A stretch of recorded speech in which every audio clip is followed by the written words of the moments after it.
What's going on, internet? Xiagax here. I hope you've been all having a great day today. Mine's been absolutely phenomenal. I've been taking it upon myself to find some of the best No Man's Sky news around the net. While it's a little bit scarce right now, hopefully it gets better in the future, but I thought I'd go ahead and give you a bit of an article that I found today from Ecumenical News titled No Man's Sky Gameplay and Release Date and Rumors. No Man's Sky is one of the most anticipated upcoming games of 2015. The game was first introduced at 2013 VGX Gaming Conference, and by 2014, it was voted by critics as the best original game and best independent game at E3. By 2015, trailers had been released to introduce people to No Man's Sky gameplay. According to Hello Games, No Man's Sky is a game about exploration and survival in an infinite procedurally generated galaxy. Players in the game are astronauts and they start their journey in an undiscovered planet. Players are also provided in a spaceship for exploration. There is no storyline to follow in the game. Rather, players can go on epic journeys to discover places that no one else has seen before. While exploring planets, players can also collect materials to trade or use to upgrade their ship and equipment. Hello Games shared that while their universe is not exactly infinite, there are 18 quintillion life-size planets, and it'll take players 585 billion years to see them all. The possibilities for this game will be endless. Okay, we've all heard this before. We know we're going to start in an undiscovered planet, and we know how big the galaxy is going to be. But how open is it going to be? Are we going to be able to make our own choices, or is it going to be kind of a bit on rails, so to speak? Continuing on, players have the freedom to choose their own course of their own journey. They can opt to become traders, rescue traders, or even attack other planets. They can also choose to play or interact with others or opt for a nomadic gameplay. According to co-creator Sean Murray, we don't know whether people will congregate or disperse. I know that people don't like to be told that we don't know what will happen in our game, but that's what's exciting for us. The highly anticipated game is expected to debut simultaneously on the PC and Sony's PlayStation 4. There are also rumors that the game will be released on the Xbox One console. Hello Games, creator of No Man's Sky, has yet to announce the release date of the game. According to Murray, ultimately, we will pick the date when we have finished the game. The game is expected to arrive during the second half of 2015. Surely by the sounds of this, it sounds that player choice is going to be absolutely key to this game.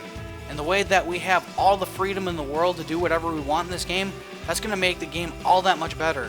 Whether you want to be a pirate, a hero, or anything in between. It's just going to be making that game all that much better with the freedom of choice. It'll also be interesting to see how Hello Games takes this hands-off approach to how the player works in the game, considering it'll also add a bit of a chaos factor, if you ask me, which kind of just adds a little bit more fun to the game. Now, freedom of choice is certainly important, but what about your main mode of transportation, your ship in the game? Well, found just the article for that on Games Radar titled "Losing Your Ship in No Man's Sky is a Ball Ache." Now, it's all well and good flitting around the procedurally generated universe of No Man's Sky, happily naming planets after unmentionable body parts and mining resources with your Swiss Army knife-esque multi-tool, but what happens when you manage to lose your intergalactic ride?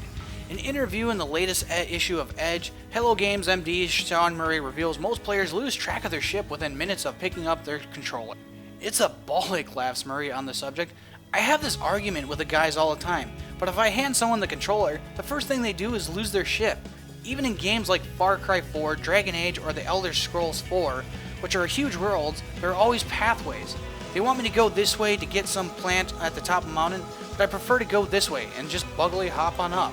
We don't have those predefined pathways.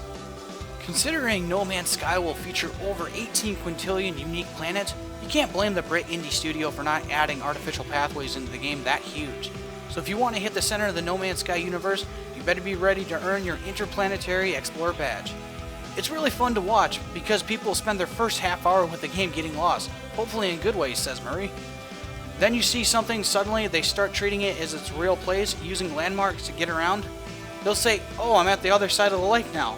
They'll land their ship and say, "I'm leaving my ship by those trees," remembering places like they want to find their way back. It's quite a nice thing. To me, it sounds like your ship is going to be an absolute invaluable tool. It's not only going to help you protect your way through throngs of enemies or getting supplies to trade, but it's basically your ride. It's going to be the absolute main tool that you have at your disposal because you need to get to the center of the galaxy somehow, am I right? So yeah, that's pretty much all I have for right about now, guys. Links in the description. If you guys like this video, be sure to leave a like in the like box. Leave a comment if you like.